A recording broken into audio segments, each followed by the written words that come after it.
ज्ञान है तो तू ओना कूद कूद का कहती कूद का घर में जाके बाब कहती बाब कहती है यार की फराक वाली जावर जे तोर दिले रख चल गेले तो खूब से डिरियती है ओना कूद का कहती है ओना कूद का कहती से दिलवा ले गल पियर की फराक वाली दिलवा ले गल पियर की फराक वाली ओना कहती है।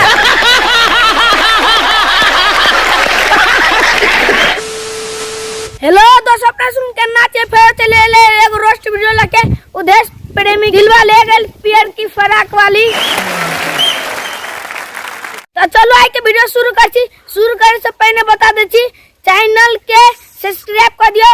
वीडियो के लाइक कर दियो और पूरा वीडियो देख दियो और वीडियो निमन लागल तो कमेंट करके जमा बता दियो। तो ये वीडियो हाँ सुन मजाक के रूप से देखो सीरियस नहीं लग तो चलो आप शुरू कर छी।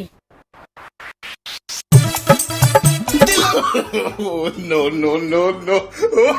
ये भौसरी वाली गए ये भौसरी वाली ओना के जे गेट के जे ढकले कहू जे टूट जतो तो तोर बाप दे तो बना का तोर बाप दे तो बना का करे पीछे हम पानी पगलाई करे पीछे हम पानी पगलाई रे बुरचो दिखरान रे ओकरा पछाड़ी जे पगलेल छी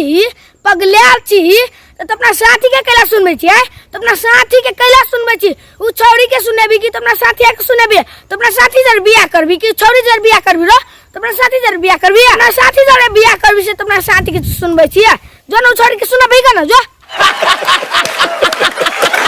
आँखिया में सूर्य माला गाके जब चलेली कहा कहीं भाई हमारा दिलवे में हलेली रे बुरचो दिखना रे तू तो बुझा आइए जन्मल छी हमरा अत्ते छौरी देखे छी रो अत्ते छौरी देखे छी हमरा सुन के किछो बुझेबे न करे आ तोरा ओत्ते बुझा लगला हैं ओत्ते बुझा लगला लगे तू आइए जन्मल छी बुझली हिया तू एगो छौरी के देखली त तोरा दिल में बस गेलो तू एगो छौरी के देखली त तोरा दिल में बस गेलो और हजार गो छौरी के जे देखबी त तोरा हार्ट अटैक के भ जेता बिन बियाह तू खेलनो हमके काहे सैया कहेलू बिन बियाह तू खेलनो हमके काहे सैया कहेलू रे तोरा बिना बियाह के सैया ने कहतो तो कभी भैया कहता हैं भैया कहता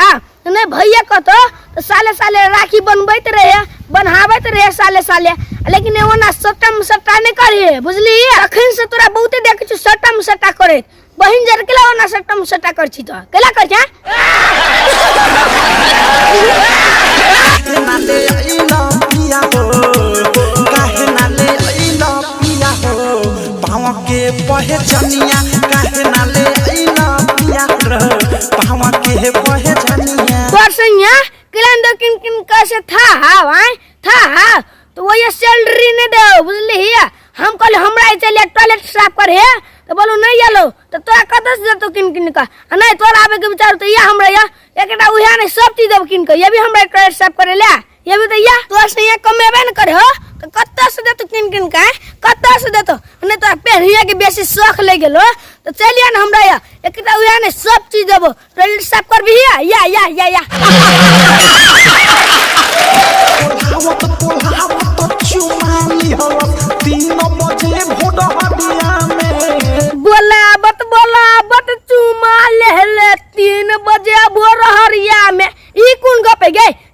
गपे तू जब भोर हरिया में तो तोरा चुमा लेबे करतो ने गए तो लेबे करतो ने चुमा दोसर छुरा सुन छौरी के किडनैप क ले चुमा किडनैप क इज्जत लूटे है अता तो वो चुमा लेलको तो वो छोट काम केलको और जो बड़का काम करतो तो तू तो बुझाई अब त एना कहै तू तो अब त केना के बैठती सोन ठेकान बुझली हिया कूद क कहैया चुमा ले 4 बजे भोर हरिया में कूद क कहैया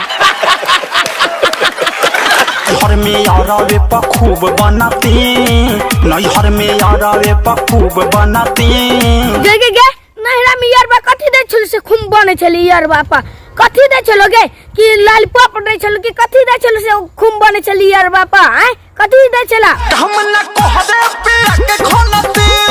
हम न कहदे पिया के खोलती गे काम न करे हो तू यार बाजार रभिया काम न करे तो बाबा रामदेव के बुट्टी खियाबी ना अपने काम करे लगतो कि खाली यार बाजार रभिया क्या भी बाबा रामदेव के बुट्टी तो खानती अपने काम करे लगतो बुझली हिया के चौभाता सुता के चौभाता सुता के चौभाता सुता के चौभाता गे खेला करी मौगी गे खेला करी मौगी कथी करे सुता का कनी आरो गाड़ी कहि ना कनी गाड़ी त कही सुता के चौभाता दे मोड़ा किक मारे सुता के चौभाता दे मोड़ा किक मारे सुता के चौभाता दे मोड़ा किक मारे सुता के चौभाता दे मोड़ा किक मारे गे तब तो तोरा भैंसी में जन्म छला गे तोरा भैंसी में जन्म छला कदी सुता के किक ने मार तो कदी उठा के किक मारता भैंसी के मारे उठा के किक छोड़ी सुन के ने मारे उठा के किक बुझली तब दुब कहदे में उना हिस्सा दा माला भत्ता दुके इने जीने झोटा गाड़ा माला दाब दुब करे तो बड़ दिक्कत बुझाए हां बड़ दिक्कत बुझाए आगे बड़ दिक्कत बुझाए हां तो दूसरे बियाह कर दी छु तोरा घर वाला के हेतन मंजूर है तो बस आइ के ले लेते वीडियो है तो मिले छी अगुल का वीडियो में आ सुन के वीडियो केना लागल और जब वीडियो निमन लागल तो नीचे में कमेंट करके बता दियो और चैनल के सब्सक्राइब कर दियो वीडियो के लाइक कर दियो अगर ये वीडियो देखने है तो प्लीज आ सुन होई से कुरा दे भोसिए मुरा देबी वीडियो मजाक के लिए बनवे छिए और आ सुनी वीडियो के शेयर कर दियो अपना साथी सुन लो कमेंट कर दियो तो चलो मिले छी नेक्स्ट वीडियो में तब तक के लेल